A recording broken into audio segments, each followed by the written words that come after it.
Hi, this is Chuck Stull looking at U.S. agricultural policy. While the market structure of agriculture is very competitive, government policies to intervene in agricultural markets are very common. So the actual agricultural markets differ from the competitive ideal in very real ways.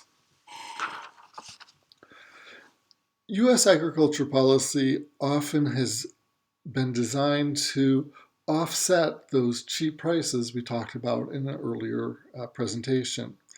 As a consumer, cheap prices are very attractive, but as a farmer, that same cheap price means lower incomes. So U.S. agriculture policy has generally been aimed at improving farm incomes. And the U.S. Department of Agriculture has a substantial amount of intervention in the markets in order to try and enhance farm income. And this intervention has been broadly accepted both socially and politically. A concept underlying most of our agricultural programs is the idea of parity. And this is a fairness concept that was developed as part of the New Deal programs during the Great Depression. The idea of parity is that farm prices should be high enough to keep farm incomes equivalent to other workers. So this is not a market-based or efficiency concept, it is a fairness concept. And again, most of the U.S. agricultural programs are trying to improve farm incomes, and that often means trying to increase the price of foods. Let me look a little bit at history. I want to start by considering cartels and cooperatives. And let's start by looking at a law that allowed farmers to act as a cartel. This is the Capper-Volstead Act of 1922. This act was an antitrust exemption, so farmers were allowed to join together to raise prices, something that would normally be illegal under the Sherman Act. So a cartel wants to set price to maximize profits, essentially to act like a joint monopoly. The problem is that if prices are increased, that creates an incentive for each individual farmer to increase their production. But in order to increase prices, all of the farmers would have to produce less. So they agreed to produce less, but then the individual incentives causes them to cheat, to increase their production more than what they are committed to. And with thousands of independent producers, it's really difficult to detect if someone is producing more of the commodity that they're looking at.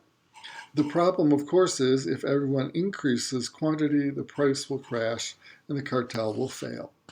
Let me just walk through that with a graph.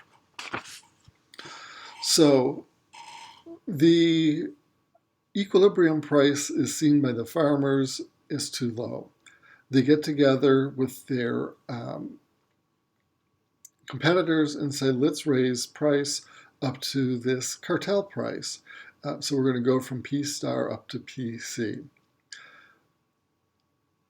In order to reach that price, everyone would have to decrease their production so that total production fell to QC.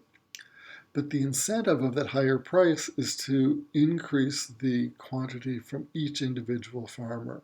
And if all the farmers or most of the farmers increase their production, the overall quantity will go up, as shown in the arrow 2. And when we have a large quantity, the price is going to fall, as shown with arrow 3. And then the fourth impact of that is that the cartel fails. They're unable to successfully maintain prices.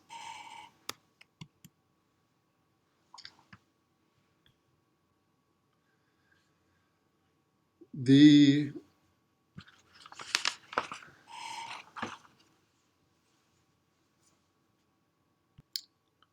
cooperatives are a related idea allowing farmers to work together jointly. And there's really two broad types of cooperatives. So while the farm sector is comprised of many small producers, other sectors are much more concentrated. In some areas, there may be only a single grain elevator, a single buyer for the crops for a particular area. And that can give that buyer what we'd call monopsony, which is a monopoly buyer. A monopsony will have the power to pay farmers less than a competitive amount. Right? And so it's in some ways the reverse of a monopoly. So one response was to have cooperatively owned elevators in order to avoid the monopsony problem. And so that would be the first type of cooperative, ones that do processing, storage, and marketing.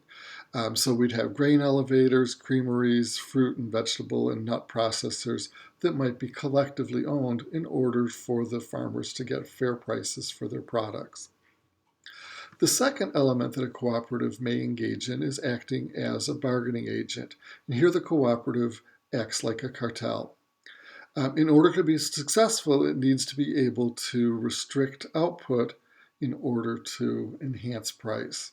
And as we saw before, without any kind of enforcement, cartels or cooperatives trying to enhance prices will fail. So there is a policy that allows cooperatives to enforce the restrictions on output known as market orders or marketing orders. Marketing orders give cartels the legal authority to restrict output in order to succeed at raising prices.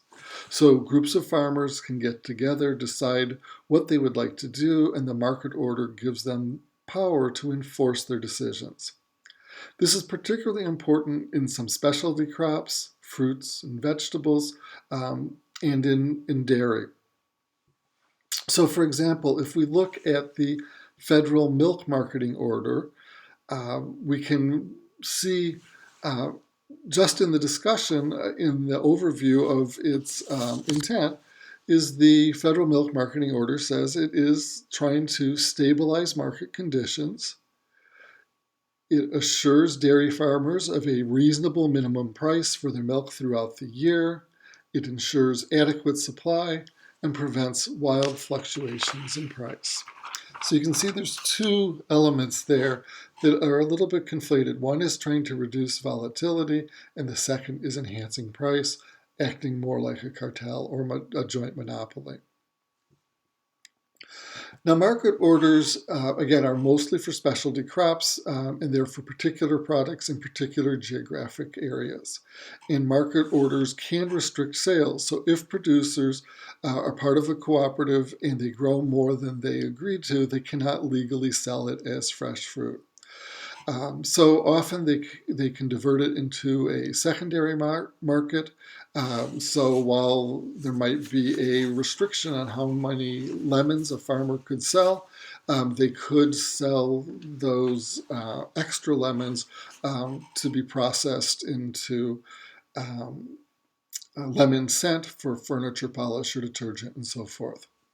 Market orders are often enforced by large cooperatives, like Sunkist, a collective of California and Arizona citrus farmers, Ocean Spray, a cranberry cooperative, or Land of Lakes, a dairy cooperative.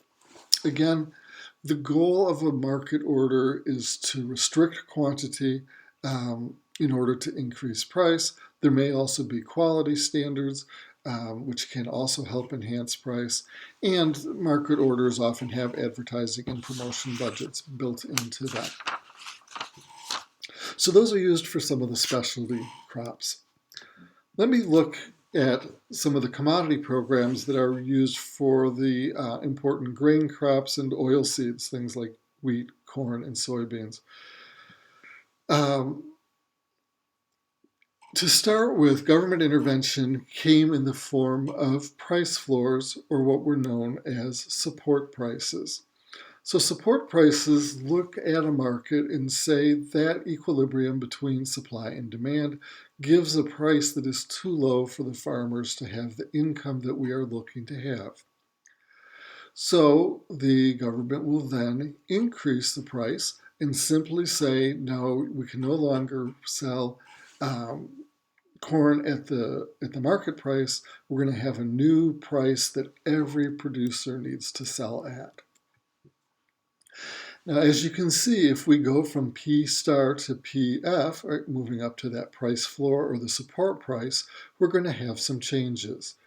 One is that the quantity demanded, the amount that consumers and consuming industries are willing to buy, was going to fall from Q star to QD. And the other is the farmers have that incentive to produce more, to increase the quantity that they produce from Q star up to QS. And so this, of course, leads to a disequilibrium. Right? Because with the support price, the farmers produce more, increasing their quantity, the consumers buy less, and so then we have less being purchased that's being produced, and that means there is a substantial amount of grains grown that no one is willing to buy. If those were simply dumped on the market, we would have price falling perhaps even lower than the original price. So in order to maintain prices, the government needs to take surplus off the market. And that is what they typically have done, is to buy up through a variety of programs the excess production and remove it from the market. Now, if their goal was simply to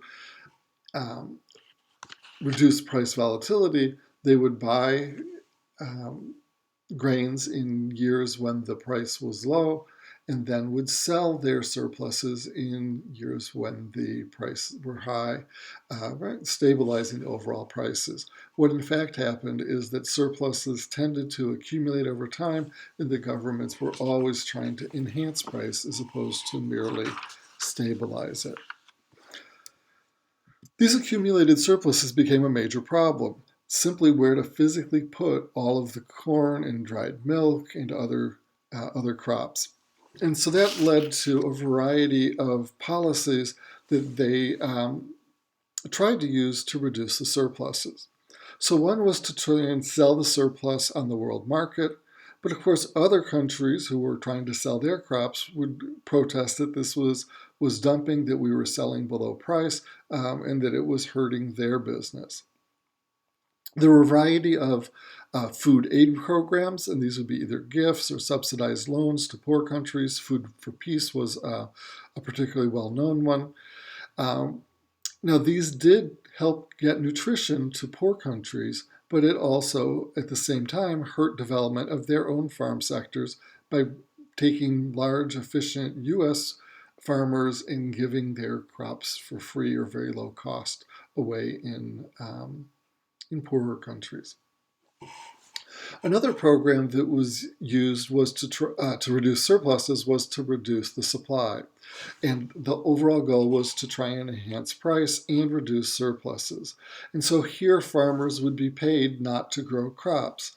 There were a lot of different programs over time. The most recent has been the Conservation Reserve Program, where farmers agree to set aside land for conservation use, and the government will pay them typically on a long-term rental basis. By the mid-1990s, we had a complicated system of price supports, non-recourse loans, and government stockpiles, and this came under attack from many different sides. And in 1996, there was a really big reform effort that was broadly known as the Freedom to Farm, and there was a law called the Freedom to Farm Act, or more formally the Agriculture Market Transition Act, which promised to eliminate the system and turn agriculture to completely free market systems. That never happened, but there were some changes in terms of the structure of the policies. One part of the policy reform was to separate the government subsidy from the quantity they supplied. And so this is known as decoupling. So the idea here was to try and support farm incomes, but rather than do it by increasing the price of product, which increased the incentive to produce the product. They simply changed to giving farmers income supports as opposed to pushing the prices up. And these payments were based on base acres, which were the historic amount of production that had been covered by some of the earlier commodity programs, the support prices and so forth. These direct payments, though, became very obvious and a target politically, partly because bigger farms got more money and it was seen as welfare for the rich. And so this led to a lot of political pressure to change this system. Around 2014, most of those programs changed to insurance programs in order to disguise the subsidy. Essentially, what these programs do is pay farmers when prices are low. The farmers would get a insurance payment from the U.S. Department of Agriculture, or when production falls, again, they would be able to collect insurance.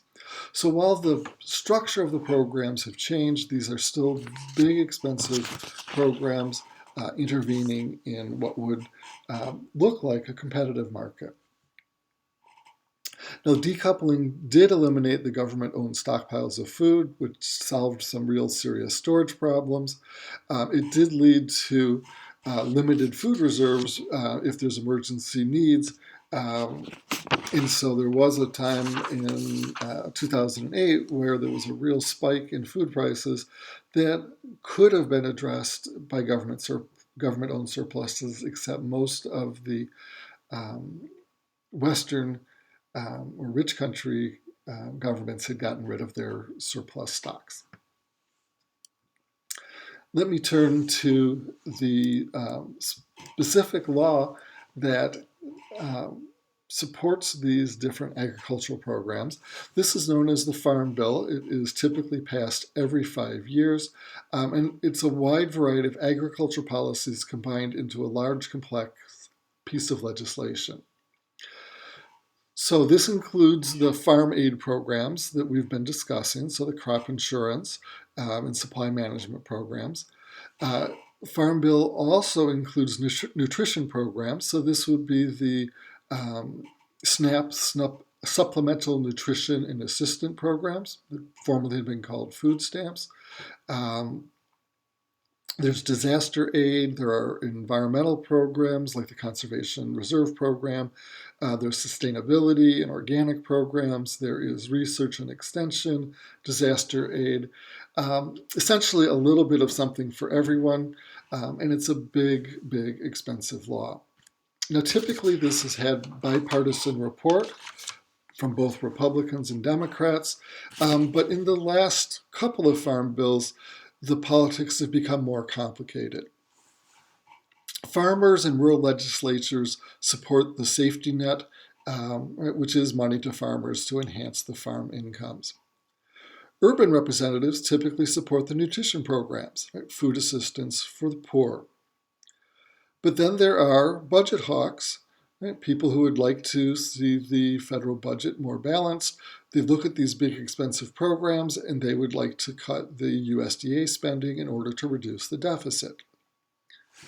Another set of opposition comes from people who believe in free markets. A complete free marketeer doesn't like this much government intervention in markets. And they often would phrase this as, let's cut the nation's largest corporate welfare program. In addition, conservatives often would like to cut food stamps or SNAP, or to restrict their use, or to add work requirements to them. Environmentalists often support elements of the Farm Bill, particularly for sustainable agriculture and for conservation programs.